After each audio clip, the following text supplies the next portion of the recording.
I'm going to play the installation video, and I mentioned again the QR code on top of the installation instructions. The QR code will take you to this installation video that I'm going to play now. And this is the one for the mounting of the hardware and the installation of the slide-in set. So this is getting to the point where you've got the inner panel prepared to where you're almost ready to hang the door. Again, this is a live action video. I'm going to try to maybe stop it and make a few points as we're going through so that you can get a little bit of extra information. They go pretty quickly through this, and it's a pretty fast process. So if I stop it, hopefully I can just add a few extra comments. And there's some nice little music that plays in the background here, which you're probably not able to hear. But here are the install instructions. And again, they start out with step 1. And step 1 is installing the running track and the guide track and the push bracket. These are the tools that are required. There's the running track, the bottom guide track, and there's the push bracket and the fasteners. So Ralph here is installing the bottom guide track and now the top running track and the push bracket. All of the fasteners have been changed over now from Posi Drive to Torx T20, which I think is a huge improvement. Personally, I love using Torx as opposed to Posi. So these are the parts that you're going to now attach to the inner panel. And what you see Ralph installing there now is what we call a slot nut. I'll explain that in a sec. And he's installing now the top height adjustment bracket. And this is the piece onto which the top hinge of the door will sit. And again, when we go through the instructions, you'll see that a little bit more detail.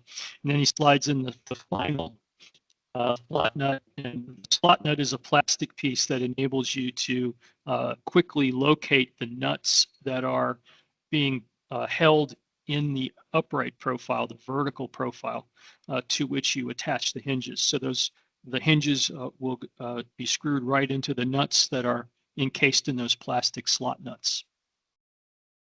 So now Ralph is installing the bottom unit of the slide-in set to the bottom of the upright profile.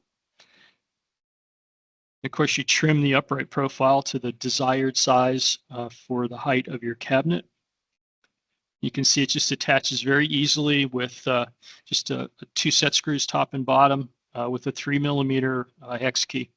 And here's the trolley going in place into the running track, and then the wheels for the bottom guide. And now Ralph is going to start attaching the cable system. So the cable system is what is taking place of taking the place of the scissor mechanism that we've used on all previous generations of the product. So the tension cable is what controls the door and keeps it from tipping.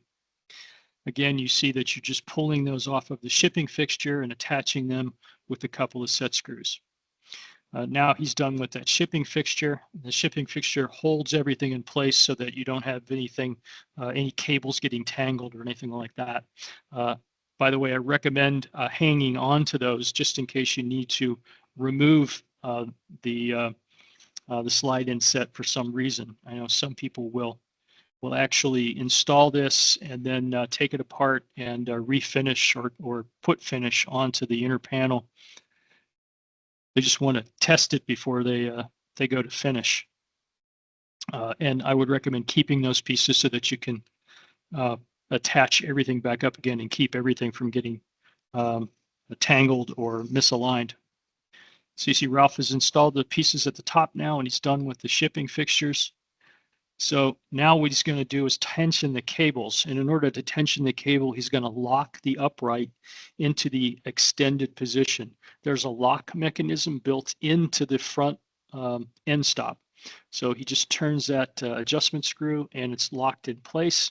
And now he can take the slack out of the cable, lock the cable in place, and then tension it. And you tension the cable just by using that same 3mm hex key and lining up those 2 arrows on the rear cable fixture.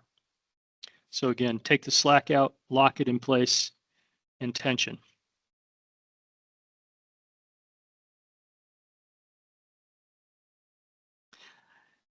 And now he's going to put on the push ejector. So he's got to unlock the doors, or unlock the upright, I should say, so that he can move it back and forth and align the push ejector up with the bracket that's in the back. So no measuring or anything there. You just clip that in place and make sure it's aligned properly, and then just 2 set screws to tighten that up. And that's pretty much the installation of the hardware on the inner panel. Now he's going to lock it back in place again, because the next step would be to actually hang the door, and you want the upright locked in place to hang the door. Here you're seeing the parts that go on the door, and the parts include black steel strips that you see there. Those steel strips are what attach to the magnets that are built into the door guides on the end caps. And the magnet or the steel plates that attach to the magnets have self-adhesive on the back. We do give you a couple of screws so that you can locate the strip and make sure it's in the proper position. But the adhesive is carrying the heavy lifting.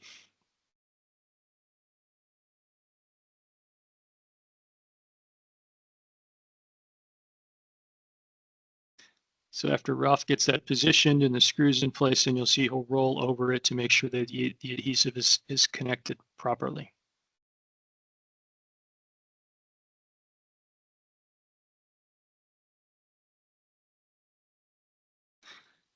And that is it on the installation.